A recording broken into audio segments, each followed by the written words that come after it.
All right, should we get a little bit into the Democrats here before we wrap the show? We've got some interesting Gavin Newsom comments. Let's put this up on the screen. Speaking of maybe a time of choosing within parties, Newsom said this about Zoran Mamdani. He said, "I think Mamdani is very good for the Democratic Party. I want a broad tent.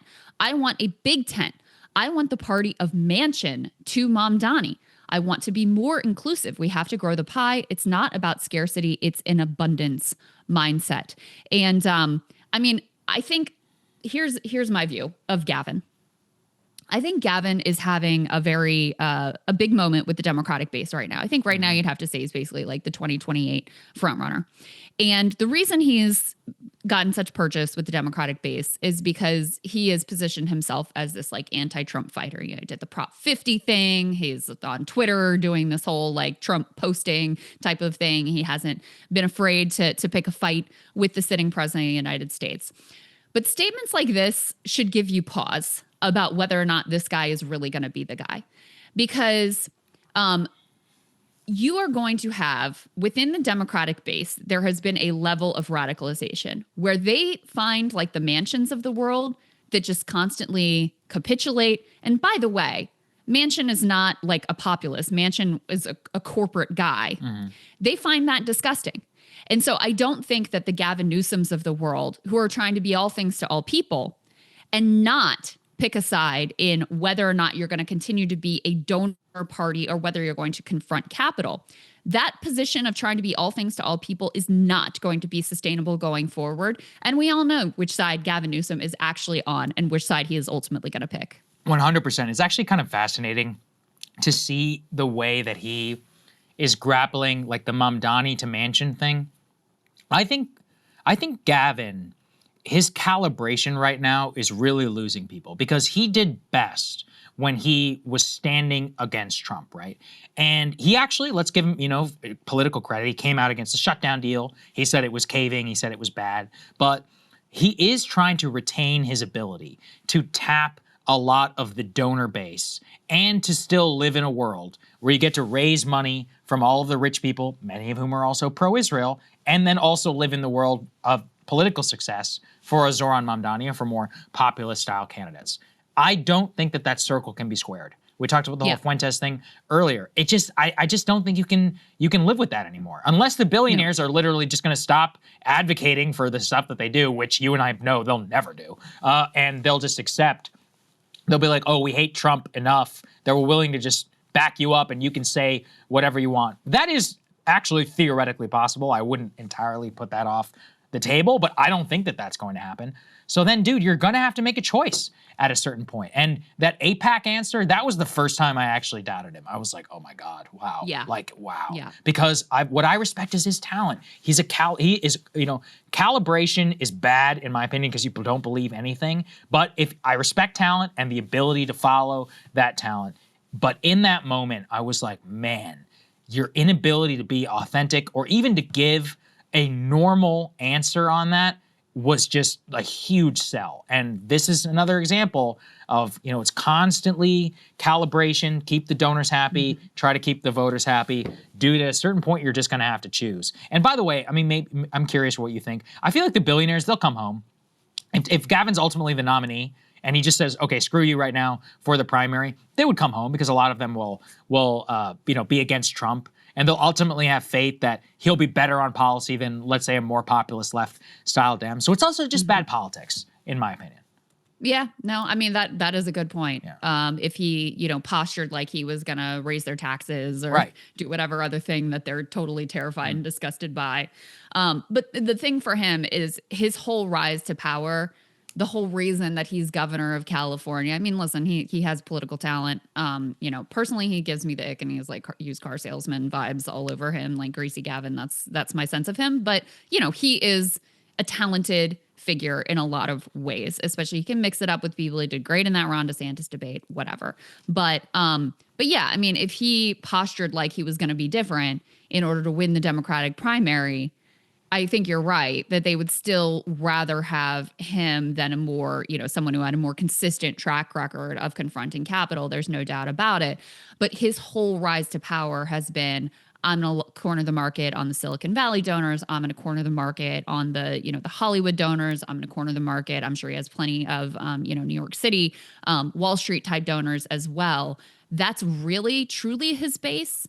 And so I don't think that he is really fundamentally capable of going against them. And you saw that. That's why that AIPAC moment was very important, because it wasn't something you can spin. There's either it's a yes or a no, right? And increasingly the Democratic base is, they see through these attempts to, well, let me change the subject. Well, let me dodge. Well, let me deflect. There are some yes or no questions where you have to choose a side. And when it comes down to it, Gavin Newsom is going to choose the side of Capitol, because that is what he has always been throughout his career, even as I think the base really appreciates the fight that he's sort of demonstrating against Trump right now. So another pretty wild moment in New Hampshire. So Democratic Senator Jeanne Shaheen was heckled actually by the guy who is in a primary against her daughter for an open House seat. And Jeanne Shaheen, of course, was the lead Democrat in terms of negotiating the Shutdown cave. This was at like a Democratic Party function. So it's a lot of of her fans and just sort of like Democratic Party, the type of people that actually go to the committee meetings and serve on the boards and those sorts of folks who were in the room. But let's take a listen to that. So let me be clear. Nobody wants to extend the Affordable Care Act tax credits more than me or more than Senator Hassan. Then why did you vote for it?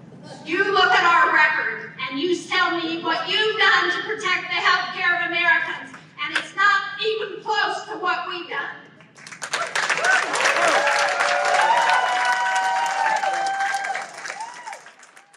So Saagar, she's like very nasty and aggressive against this guy. And it's going to be interesting to see. So as I mentioned, her daughter is running for Congress, and her daughter actually came out against the shutdown deal.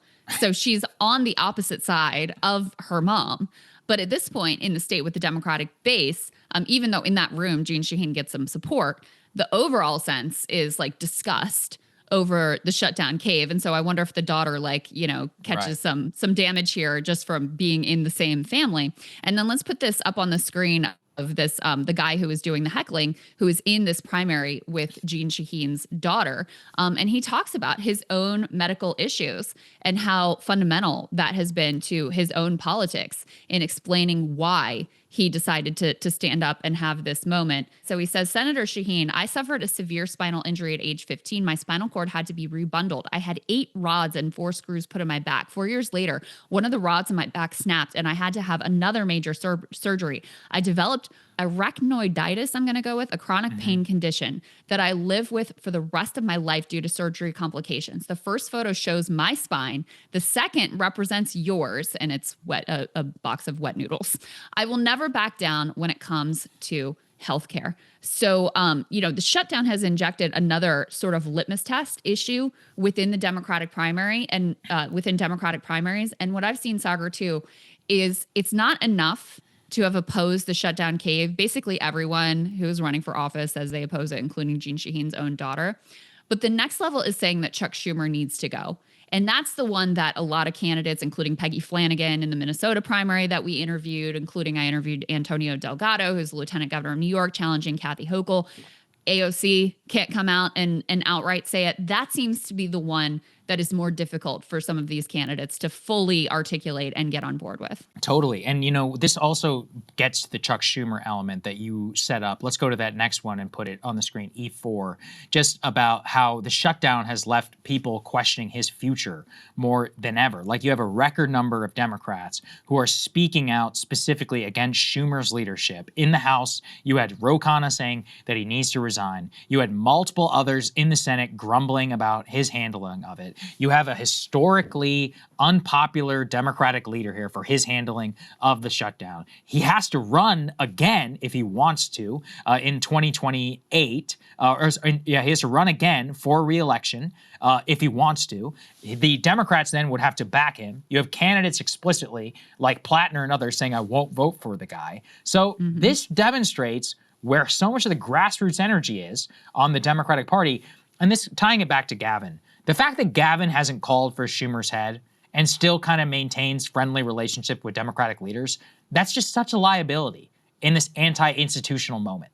Like, you have to just be willing to come out and be like, no, he's done. He betrayed us. He's got to go. Like, there's just only political upside to that. But because of political connections, he can't do it. With Gavin, I don't expect anything different. With some of these candidates who are positioning themselves as the progressive insurgent in the race, I'm like, I don't get it. What is the hang up here? Right. Like, he doesn't like you. He's supporting your opponent.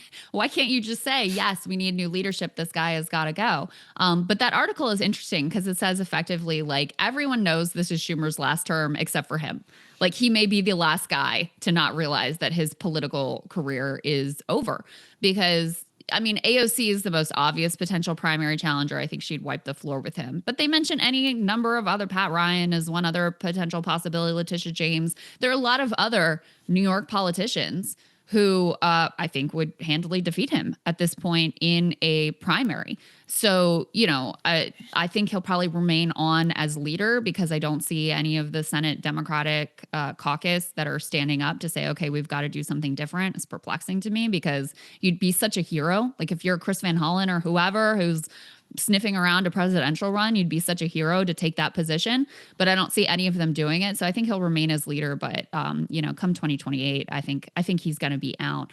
But, on the Gavin point, you're absolutely correct. It's one more issue where if he gets asked the direct question, people are not going to like. They're not going to like his answer. They don't want this Weasley crap. They want these old failed leaders gone.